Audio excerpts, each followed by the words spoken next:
Hello friends, మన Pithapuram MLA గారికి అదేనండి మన పవర్ స్టార్ పవన్ కళ్యాణ్ గారికి తన ఫ్యామిలీ మొత్తం ఘన స్వాగతం పలికిందండి. చూడడానికి 2 కళ్ళు సరిపోవట్లేదంటే నమ్మండి, మీరు కూడా చూసేయండి.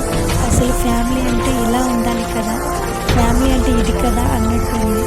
ఆ బాండింగ్, ఆ ఎఫెక్షన్ చాలా అంటే చాలా ముచ్చటగా ఉంది. ఈ రోజుల్లో ఇలాంటి ఫ్యామిలీని చూస్తే నిజంగా చాలా అంటే చాలా ఆనందంగా ఉంది. మీరేమంటారు?